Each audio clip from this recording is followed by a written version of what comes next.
یہ اپنی بائبل کو ہر ٹرانسلیشن میں بائبل ہی مانتے ہیں، بائبل ہی کہتے ہیں. اچھا. یعنی ہم تو کہہ دیتے ہیں جی یہ اردو کا ٹرانسلیشن ہے قرآن کا، یہ انگلش کا ٹرانسلیشن ہے، یہ فارسی کا ہے، یہ عربی میں بھی ٹرانسلیشنز اور تفاسیر ہیں. ٹھیک ہے، تو یہ اس لینگویج کو ہی بائبل کہہ دیتے ہیں. اچھا. اوریجنل تو صرف اسکالرز کی ایکسیس میں ہے. اوریجنل جو نسخے ہیں وہ صرف اسکالرز کی ایکسیس میں ہیں. وہ عام لوگوں کی ایکسیس یا عام جو اسکالرز ہیں، جو بشپس ہیں، پیسٹرز ہیں، ان کی ایکسیس میں نہیں ہے وہ. اچھا. تو اختلاف ان کے درمیان شروع سے ہی ہے. اچھا سر، یہ نا آپ نے بات کی تھی فرقہ واریت ان میں بھی ہے. ہاں جی. کیتھولکس ہیں اور پروٹیسٹنٹس ہیں. تو سر اس میں جو آپ نے تھوڑا ڈیفائن کیا اس کے اکارڈنگ مجھے ایسے لگ رہا ہے کہ کیتھولکس کے فالوورز زیادہ ہیں. ہاں جی، کیتھولکس زیادہ ہے، کیتھولکس زیادہ ہے. ہاں جی، کیتھولکس بالکل اسی طرح زیادہ ہے. دنیا میں نا جیسے ہمارے ہاں بھی یہ دستور ہے تحقیق کرنا، ریسرچ کرنا، اس سے لوگ بڑا دور بھاگتے ہیں، کرتے ہی کوئی نہیں. تو پروٹیسٹنٹس جو آپ بول رہے ہیں ڈیفینیٹلی وہ ریسرچرز ہیں، وہ ریسرچ بیسڈ باتیں کرتے ہیں، وہ دیگر باتیں نہیں کرتے، تو ان کے فالوورز ہیں. سر کین یو ڈیفائن کہ کون سی کنٹری میں ان کے فالوورز زیادہ ہیں کیتھولکس کے؟ سر اوور آل ہی نا زیادہ تر کیتھولکس ہی ہیں، اوور آل ہی. جیسے شاید پچھلی نشست میں بھی ہم نے بات کی تھی کہ ایک ویٹیکن سٹی ہے، پورا ایک انڈیپینڈنٹ کنٹری سا ہی ہے وہ. سارے ان کے جو کہیں کہ مذہبی رہنما جو ہیں وہ اکثر وہاں پہ ہوتے ہیں. ان کے سب سے بڑے پوپ جو ہیں ان کی رہائش وہاں پہ ہے، اور وہاں پہ ان کے پورے آرچیوز ہیں. ٹھیک ہے، جو لائبریریز ہیں ان کی، ویٹیکن سٹی کی لائبریریز جو ہیں، اور سارا ڈیٹا جو ہے وہاں پڑا ہوا ہے. تو کیتھولکس باقی سارے ملکوں میں بھی ہیں اور زیادہ ہی ہیں. اچھا، ویٹیکن سٹی کے اندر جیسے ہم امام کعبہ، تو ویٹیکن سٹی بھی ان کی طرح، تو امام کعبہ کے اندر جو پوپ ہیں وہ کیتھولک فرقہ سے تعلق رکھتے ہیں. تو پروٹیسٹنٹس جو ہے وہ کون سی کنٹری میں زیادہ؟ پروٹیسٹنٹ جو ہیں وہ ویسٹرن اگر ایریا کو دیکھا جائے تو اس میں بھی امریکہ میں بہت سارے پروٹیسٹنٹس ہیں. ٹھیک ہے، یو کے میں بہت سارے پروٹیسٹنٹس ہیں، ہمارے ہاں بھی ہیں لیکن ذرا کم ہیں. اچھا، اور پاکستان میں جو عیسائی پائے جاتے ہیں یہ ان کا تعلق زیادہ تر کیتھولک سے ہے. کیتھولک سے ہے. اور پسماندہ کنٹریز جتنی ہوں گی میں سمجھتا ہوں کہ وہاں پر کیتھولک سے زیادہ ہوں گے، کیونکہ ریسرچ بیسڈ باتیں جیسے آپ نے بتایا وہ ہمیں نظر نہیں آیا. اچھا سر، آپ نے زبانوں کے حوالے سے بات کی. عبرانی زبان جو ہے، ہبریو اس کو بولا جاتا ہے شاید. تو سر یہ زبان اکثر و بیشتر میں سننے کو ملتا ہے کہ شاید ناپید ہو چکی، ختم ہو چکی ہے. کوئی بھی زبان جو ہے وہ تبھی ترقی کرتی ہے جب اس میں لٹریچر لکھا جاتا ہے، اس کو استعمال کیا جاتا ہے.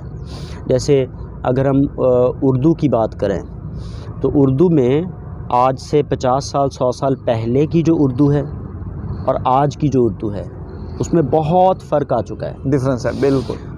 اسی طرح اگر ہم اپنے قرآن پاک کے ٹرانسلیشنز کی بات کریں، جو پرانے ٹرانسلیشنز ہیں نا، وہ انگلش کے ٹرانسلیشن اگر ہم اٹھا لیں تو وہ پرانی انگلش میں ہی کیے گئے ہیں.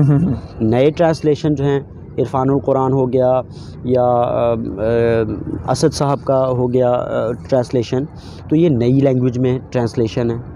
ٹھیک ہے، اسی طرح بالکل اسی طرح ہی جو ہبریو ہے وہ جیسا میں نے کہا کہ یہودیوں کی ایک مذہبی زبان بن چکی ہے. تو وہ اس کو مذہب کے طور پر لیتے ہیں، ان کی کتابیں اسی میں لکھی ہوئی ہیں، اسی لینگویج میں، تو وہ پروموٹ کرتے ہیں. اور ویسے بھی یہودی اوور آل پاپولیشن میں بھی کم ہے، تو اس وجہ سے اس میں زیادہ گروتھ نہیں آ رہی. تو یہ کنڈینس ہو کے رہ گئی ہے، یہ زبان جو ہے وہ کنڈینس ہو کے رہ گئی ہے. اچھا، تو بائبل جو ہے وہ عبرانی زبان کے اندر جیوس یہودی اس کو پروموٹ زیادہ کر رہے ہیں. تو جو باقی کنٹریز کے کرسچنز ہیں یہ اس کو کون سی زبان میں کر رہے ہیں؟ جیسا میں نے کہا ابھی، میں نے کہا جی کہ وہ اپنی ہی لینگویج میں بائبل کو بائبل سمجھتے ہیں، تو اس وجہ سے ان کو اپنی اوریجنل لینگویج کو پروموٹ کرنے کی زیادہ ضرورت نہیں پڑتی. یہ یہودیوں کی بات کر رہے ہیں. یہودی تو ہبریو کو فوکس دیتے ہیں. کرسچین جو ہیں وہ اپنی جو نیٹیو لینگویج ہے، جو بھی ان کی مادری زبان ہے، اس میں ٹرانسلیشن موجود ہے، عربی میں ہے بائبل کا. تو وہ اسی کو بائبل سمجھ لیتے ہیں, اسی کو ریسرچ بیس بناتے ہیں. اس کو میں اگر ایکسپلین کرنا چاہوں تو سندھی میں جو ٹرانسلیٹر ہے ان کی سندھی بائبل ہے, پنجابی میں جو ہے پنجابی بائبل ہے, اس کے بعد ہماری یہ سرائکی میں ہے تو وہ ہے, ہندوؤں میں تو وہی ان کی بائبل ہے, جبکہ ہمارے نزدیک اس کو ہم ٹرانسلیٹڈ کہیں گے, قرآن اس کو ہم ایگزیکٹ نہیں کہتے, اس کا ترجمہ ہم کہہ سکتے ہیں. ہاں جی, ان کا جو 1600 سے لے کر 1611 سے لے کر 50 سال پہلے تک کہہ لیں یا 20 سال 25 سال پہلے تک کہہ لیں, ان کا بھی ایک بائبل کا ورژن ایسا تھا جس کو یہ سارے ہی اوتھینٹک مانتے تھے. ہے انگلش کا تھا, مطلب ایک ٹرانسلیشن جو ہے اس کو یہ اوور آل اوتھینٹک اور اوور آل کہیں کہ آتھرائزڈ مانتے تھے. وہ تھا کنگ جیمز ورژن, جو کنگ جیمز نے اسکالرز کو اکٹھا کر کے ٹرانسلیٹ کروایا تھا, اور اس کی انگلش بھی وہ شیکسپیئر والی انگلش ہے, پرانی انگلش. یعنی تم کہنا ہو تو یو کہتے ہیں, ٹھیک ہے, لیکن پرانی انگلش میں داؤ کہتے ہیں, دی کہتے ہیں. تو جیسے انگلش میں چینج آ گئی ہے, شیکسپیئر کی انگلش اور ہماری انگلش میں فرق ہے ورڈز میں. تو اس بائبل کو یہ زیادہ آتھرائز مانتے تھے, لیکن اس کے بعد بہت سارے ٹرانسلیشن ہو چکے ہیں. گڈ نیوز بائبل ہے, نیو انٹرنیشنل ورژن ہے, ٹھیک ہے, اسی طرح جنیوا بائبل ہے, ٹھیک ہے. تو بہت سارے ورژن آ چکے ہیں, تو اب وہ پاپولر ہو رہے ہیں کیونکہ وہ عام اور روٹین کی اور ماڈرن لینگویج میں ٹرانسلیٹ ہوئے ہیں. اب وہ پاپولر ہو رہے ہیں, وہ یوز ہو رہے ہیں. ناظرین, ایک ادب کا ادنا سا اسٹوڈنٹ ہونے کے ناطے میں آپ کو ایک بات بتاتا جاؤں کہ جغرافیہ کے اندر بتایا تھا کہ ہر 18 سے 20 کلومیٹر کے بعد زبان جو ہوتی ہے وہ اپنا لینگویج جو ہوتی ہے, اپنا رنگ آہنگ اور اپنی وکیبلری بدلنا شروع کر دیتی ہے.